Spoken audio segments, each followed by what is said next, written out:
Muy buenas tardes a todos. Mi nombre es María Fernanda Gallego, coordinadora de proyectos e investigación. Les damos la bienvenida a este ICP Live para hablar de este tema tan importante que es autocracia y democracia, nuevos desafíos para la región. Definitivamente ese es un tema que nos llama la atención porque nos hemos dado cuenta que hay una crisis de confianza en las instituciones y una desafección por la democracia que es profunda, y realmente esto es lo que ha abonado el terreno en la región para que regímenes autoritarios lleguen al poder. Realmente esto también nos ha llevado a que las instituciones de corte liberal, de las democracias liberales, fundamentadas en la separación de poderes, el equilibrio, la igualdad ante la ley, el Estado de Derecho y el respeto a las libertades civiles y económicas, empiecen a quedar a un lado. Precisamente para hablar de este tema y un poco sobre las razones, los retos y las consecuencias de la realidad en América Latina, hoy nos acompaña Constanza Macina. Ella es doctora en ciencia política, realizó su postdoctorado en el Instituto Barcelona de Estudios Internacionales de la Universidad Pompeu Fabra en España, es magíster en Economía y Ciencias Políticas de la ESADE, tiene diploma de honor, fue becada por Mejor Promedio, también es profesora de Relaciones Internacionales, licenciada en Relaciones Internacionales de la Facultad de Ciencias Sociales de la Universidad del Salvador, y entre sus actividades profesionales actuales es parte de la Secretaría de Investigación, Desarrollo e Innovación de la Universidad de la Ciudad de Buenos Aires y coordinadora académica de Demo AMLAT, Transparencia Electoral. También es columnista, docente de grado y posgrado de diversas universidades. Buenas tardes, Constanza, ¿cómo estás? Buenas tardes, María Fernanda, un gusto saludarte, un gusto compartir este espacio con ustedes. Muchísimas gracias por el espacio y por la invitación. No, Constanza, es un gusto para nosotros realmente para hablar de este tema, de lo que estamos viendo en América Latina, sobre, digamos, pues el tema de las autocracias y cómo han llegado al poder y lo que vemos y pues la desafección por la democracia, porque no es algo que también nosotros digamos, sino también, por ejemplo, el Latino Barómetro nos muestra un poco la actitud que tienen los ciudadanos a este tipo de regímenes, incluso pues lo que está sucediendo con la democracia. Entonces, respecto a este tema, a mí me gustaría hacerte una pregunta. ¿Qué es la autocracia? ¿Sí? ¿Y qué es lo que lleva a que en América Latina se haya abonado el terreno para la misma? Bueno, tenemos como muchas partes en esa pregunta, María Fernanda, para hablar. La primera tiene que ver con qué son las autocracias, ¿no? Porque vos sabés que los que estudiamos ciencia política siempre recurrimos a un texto que es de Giovanni Sartori, que cuando define la democracia empieza diciendo la definición por contrario, ¿no? Y la definición por contrario de democracia es justamente autocracia. No es autoritarismo, pero para aquellos que no estudian ciencia política y que nos van a escuchar y van a decir, estas mujeres de qué están hablando, la autocracia, es cierto, es que es justamente lo opuesto a la democracia, y lo podríamos resumir como, obviamente, un régimen no democrático donde se han perdido el pluralismo, estas libertades civiles y políticas que vos recién estabas nombrando, y también se ha perdido el espacio de participación y contestación pública. Esto quiere decir que a medida que han pasado los años de este siglo XXI, hemos visto este proceso en nuestras jóvenes democracias, en otras quizás un poco más consolidada, como considerábamos a principios del siglo XXI y fines del XIX la democracia venezolana, que se ha ido erosionando desde adentro. Es decir, nosotros estábamos acostumbrados a que los gobiernos autoritarios, no democráticos, llegaran al poder en América Latina a través de golpes de Estado. Esto fue nuestro siglo XX, en gran parte de nuestros países y durante muchos años. Lo cierto es que el siglo XXI nos enfrenta a una nueva realidad donde hay líderes, presidentes que llegan al poder mediante elecciones y de adentro, es decir, una vez que se han instalado en el poder, empiezan a desmantelar las instituciones democráticas. En ese proceso de desmantelamiento van cerrando las ventanas que abre la democracia, que es la ventana de participación, obviamente la ventana del pluralismo, de la competencia política, obviamente las libertades individuales, hasta que al final del día nos quedamos, como vos decías, sin igualdad ante la ley y obviamente sin Estado de Derecho. La segunda parte de lo que vos me preguntabas es, bueno, pero ¿por qué atrae tanto, no, cada vez más a los ciudadanos? Ahí tengo como muchas partes para que pensemos al respecto de esto, como muchas reflexiones o muchas preguntas más que respuestas. La primera tiene que ver con Bueno, el proceso de retroceso y recesión democrática es un proceso que está pasando en el mundo. Es decir, del 2015 más o menos, 2014-15 para acá, el proceso de retroceso democrático es un proceso que se da a escala global, que va acompañado del avance de las autocracias, fundamentalmente de autocracias como China y Rusia, opuestas al modelo de democracia liberal norteamericano y de Europa occidental, que de alguna manera el modelo que nosotros habíamos heredado en nuestras constituciones del siglo XIX.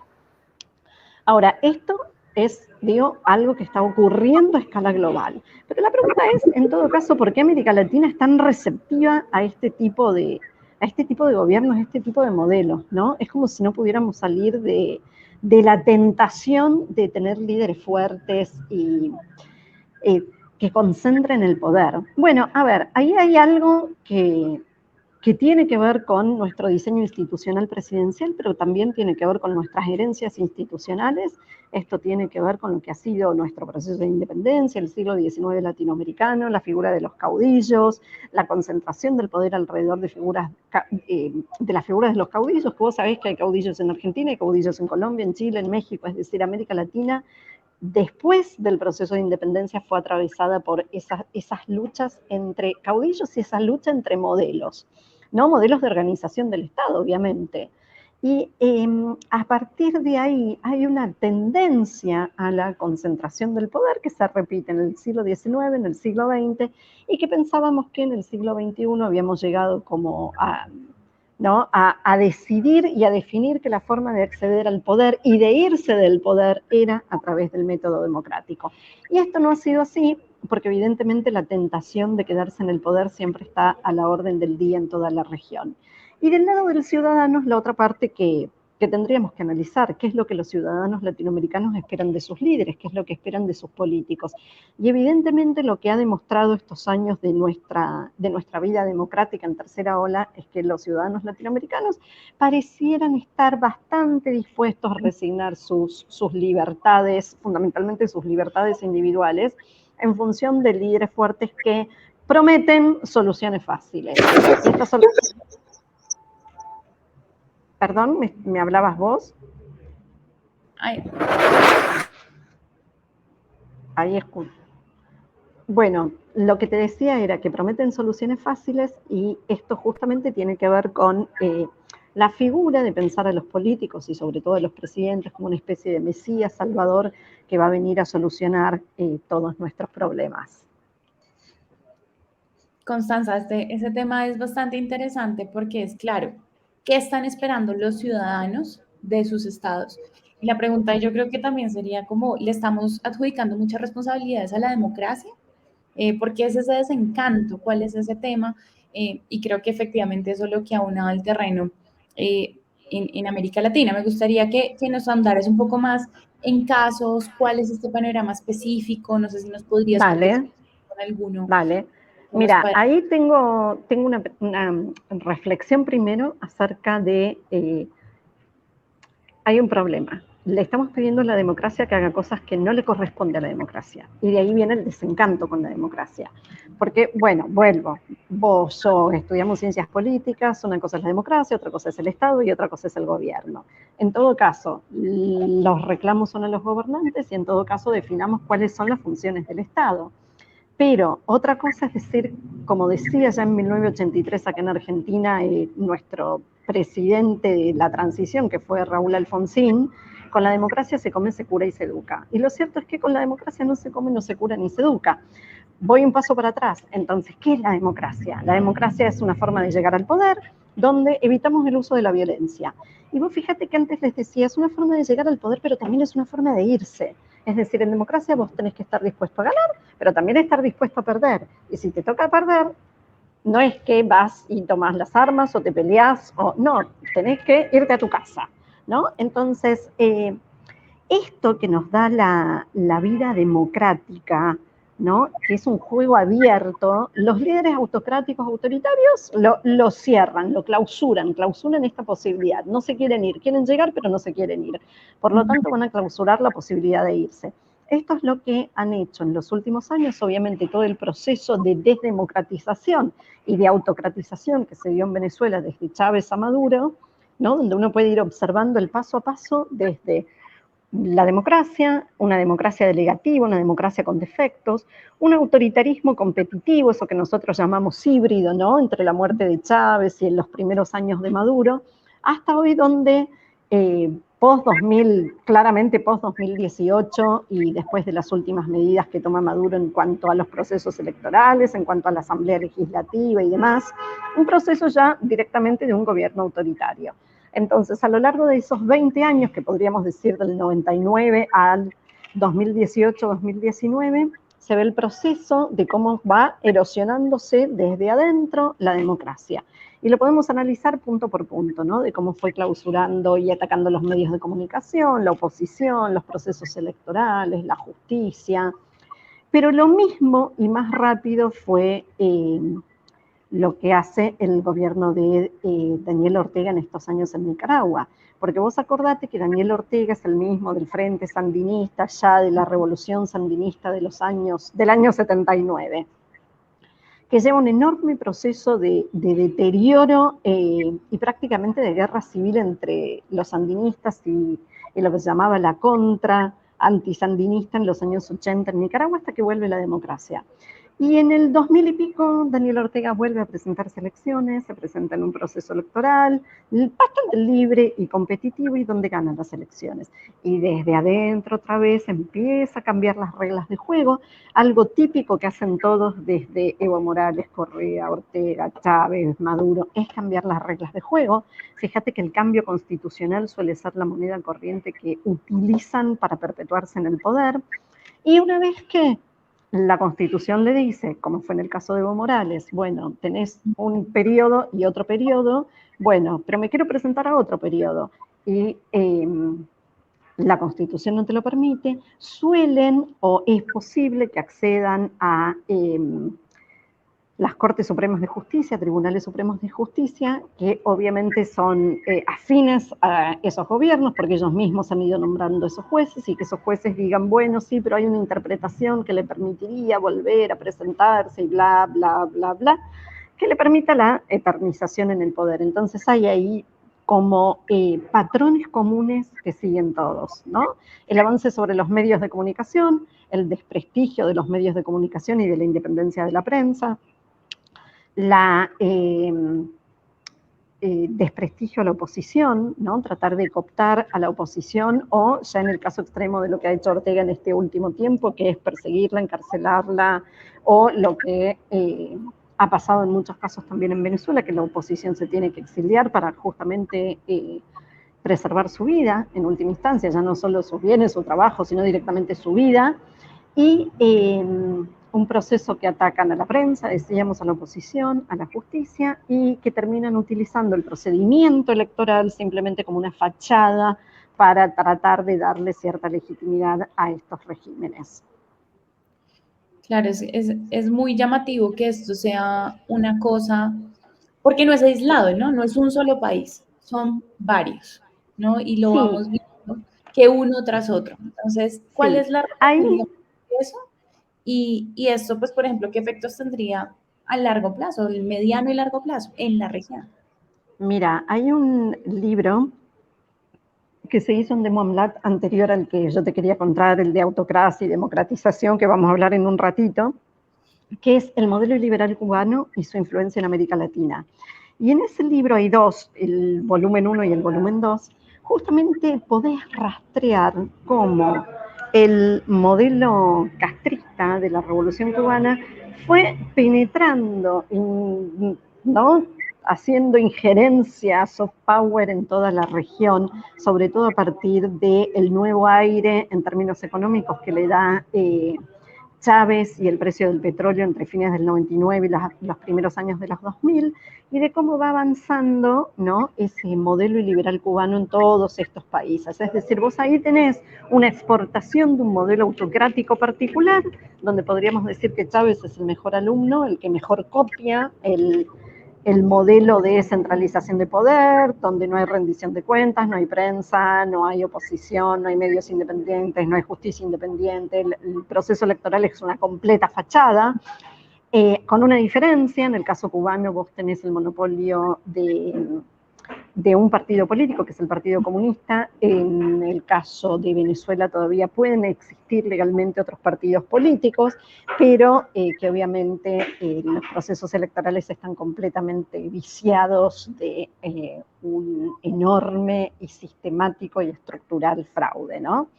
Pero ese modelo autocrático se fue expandiendo en toda la región, no de a poco, ¿no? Como algo más, podríamos decir, incisivo y más específico. No era ya una revolución, era un proceso lento que fue avanzando en toda la región, en mayor o menor medida, ¿no? Porque si vos te fijas, algo que pasa también en los últimos años es que podríamos decir, estas nuevas izquierdas, las izquierdas que conocemos en estos años a partir del socialismo del siglo XXI y tal, llegan al poder y no quieren irse, pero si llegan a perder en procesos electorales donde todavía son más o menos abiertos y competitivos, tienden o tienen la tendencia, incluso la necesidad de desestabilizar a los gobiernos que ganaron. Y esto también lo hemos visto en América Latina. Es decir, cuando no ganan, tampoco dejan gobernar, ¿no? Donde creo que el caso más reciente es el caso de Lasso en Ecuador, y es clarísimo cómo la izquierda correísta quiere permanentemente socavar el gobierno de Lasso. No, de acuerdo, Constanza, pues gracias por esa respuesta. Creo que eso nos lleva a entender un poco cuál es la oleada en América Latina, en estas izquierdas y demás. Pero ahora la audiencia que nos está escuchando, el libro que mencionaba Constanza era este que tengo acá en mis manos. Sí, yo lo traje también. Sí, aquí lo tenemos para que lo busquen. Se llama Autocracia, Democratización y Cambios Sociopolíticos, apuntes para el debate. Realmente creo que es más enfocado a todo el tema de Cuba, ¿sí? Lo aborda y no 11 ensayos. Constanza fue una de las coordinadoras, incluso fuiste autora, si no estoy mal. Sí, señora, así es, sí. Este Entonces, libro... ajá, que nos cuentes un poco, cuéntanos de este libro, cuál fue el proceso. Creo que supongo que es una continuación de este esfuerzo que vienen haciendo sobre Cuba, pero que nos cuentes más el proceso, quiénes lo hicieron, el contenido, pues para Dale, que se animen a leerlo. dale. Vos sabéis que, como yo soy más grande que ustedes, que vos claramente, cuando yo estudiaba, ya por los años 90, estudiábamos los procesos de transición a la democracia en América Latina, ¿no? Entonces esas transiciones, esa tercera ola que se había iniciado en los 80 y que terminaba hacia el 89, 91 con los casos de Chile de Pinochet, de Stroessner en Paraguay, y para el 91 podíamos decir que la región se había democratizado, con la excepción de Cuba. Entonces esperábamos que esa excepción en algún momento también se democratizara, también llegara a la transición, y los años pasaron, ¿no? Es como que vinieron las democracias delegativas, las democracias con adjetivos, y siempre, bueno, quedaba ahí, ¿no? Como la nota de la excepción de Cuba, la excepción de Cuba. Después de que Cuba perdiera, obviamente, el apoyo económico que recibía de la Unión Soviética, ¿no? Durante la Guerra Fría, caída la Unión Soviética y con el fin de la Guerra Fría, los años 90 fueron económicamente muy difíciles, con lo cual esperábamos que no existiera esa presión por ese interés por la transición a la democracia. Lo cierto es que esa transición no llega, llegan los años 2000, llega Chávez, le da un nuevo aire a la revolución cubana, fundamentalmente al gobierno de Fidel Castro, y desde la ciencia política ya no hablábamos de Cuba, ya no hablábamos de la transición, ya era como, no, bueno, esto que pasa ahí, que es un estudio de caso que nos queda, ¿no? Dentro de los anales de la ciencia política, como eso que veíamos que iba a pasar, pero que nunca pasó. Y los años pasaron, vino la transmisión al poder de Fidel a su hermano, después la muerte de Fidel, después en los últimos años este otro proceso también, ¿no? de elección de sucesor a dedo, que es de Raúl Castro a Díaz-Canel. Pero lo cierto es que pandemia de por medio, el 11J, el 11 de julio del año pasado, empiezan unas protestas masivas que no habían tenido lugar en la Cuba de los últimos, diríamos, 30 años, ¿no? No de los últimos 20, diríamos de los últimos 30 años. Es decir, protestas masivas, espontáneas, de no solo la oposición política, lo que ahí surge es un grupo de jóvenes que son lo que ellos llaman activistas. Como no puede haber oposición política porque es perseguida, torturada, encarcelada, ilegalizada, obviamente, hay una oposición que empieza a expresarse a través de la música, a través del arte. A raíz de eso salen a la calle, empiezan a manifestarse y obviamente el gobierno sale a reprimir, ¿no? Porque digamos, si hay un denominador común en los gobiernos autocráticos es el uso de la represión como forma de acallar a los ciudadanos. Entonces, en este proceso, bueno, otra vez empezamos a prestar atención, bueno, pero ¿qué pasa si los propios ciudadanos están pidiendo, ¿no?, la apertura democrática? ¿Va a llegar esta apertura democrática? Bueno, empecemos otra vez a pensar o revisemos las transiciones que habían pasado en América Latina, en Europa del Este y demás, para ver qué tips, no consejos, pero sí, qué podemos aprender de esos procesos, ¿no? Y a cuento de revisar lo que fueron estas transiciones es que vino este libro. Este libro tiene una parte que tiene que ver con esto, con las transiciones, y otra parte que tiene que ver con procedimientos electorales y con el uso de las nuevas tecnologías. Porque lo que irrumpe y de alguna manera viene a romper el cepo de la información y el cepo del monopolio formativo, informativo, del castrismo en Cuba es la aparición no de Internet, sino de la posibilidad de tener datos en los celulares. Claro. Y esa masividad muy entre comillas, siempre de Internet aparece en el 2018.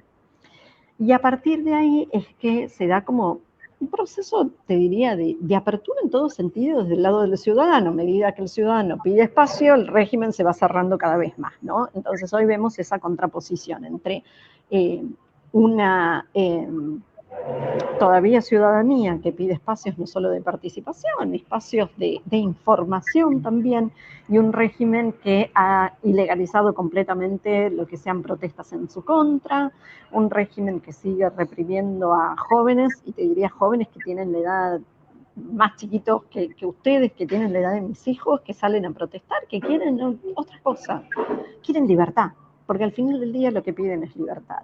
Entonces, este libro venía a cuento de pensar esas reflexiones sobre cómo habían sido las transiciones y, bueno, algunas cuestiones en torno a los sistemas electorales, no que el sistema electoral puede ser mejor, porque esto tiene que ver con otras variables, pero sí cómo hacer que las elecciones sean procesos realmente transparentes y competitivos, cosa que ya dijimos y ya sabemos, no pasa en Cuba mucho antes de la revolución, obviamente desde el golpe de Batista, pero cómo recuperar ese espacio de contienda y de participación pública, ¿no? Y quiero decir contienda y participación ciudadana. Constanza, hay una cosa que cuando estaba mirando el libro decían como no somos ni tan positivos ni tan negativos. ¿A qué se refieren con eso? O sea, ¿cómo ven, digamos, el futuro de Cuba claro, en esta materia? Claro.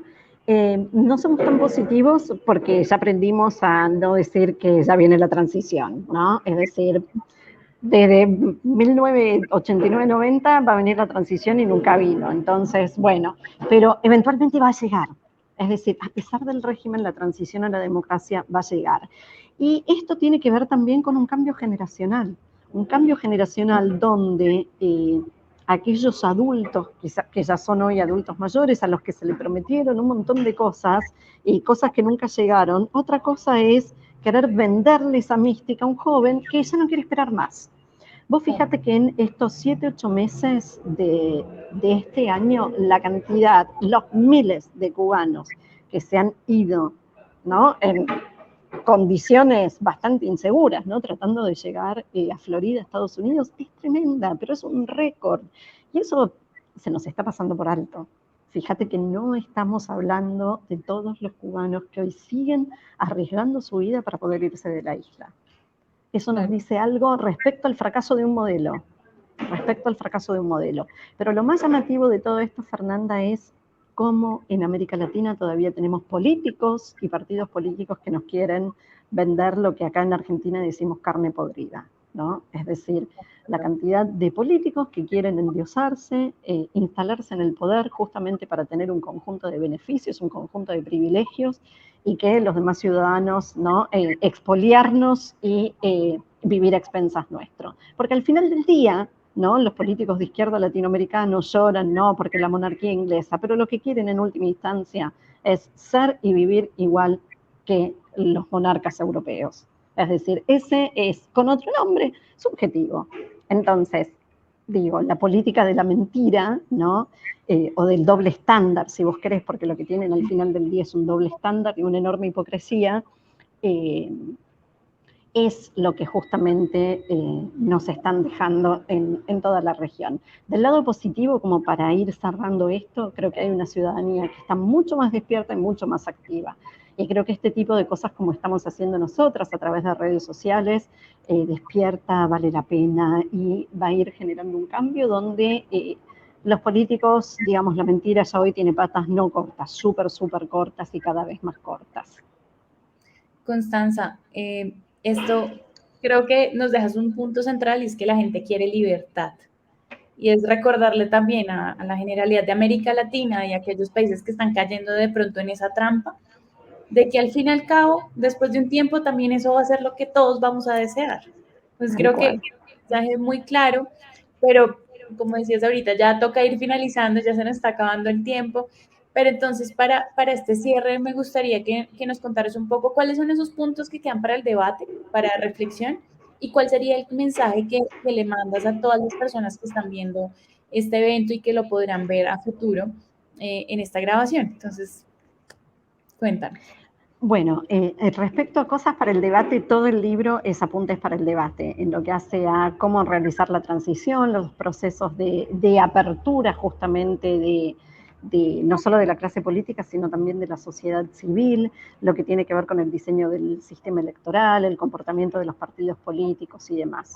Respecto de qué es lo que nos queda una enorme, enorme, enorme, enorme cuenta pendiente por parte de nuestros líderes y de nuestros partidos políticos, que se pongan a la altura de los tiempos y que realmente den respuesta a la ciudadanía, pero respuesta a lo que la ciudadanía está demandando.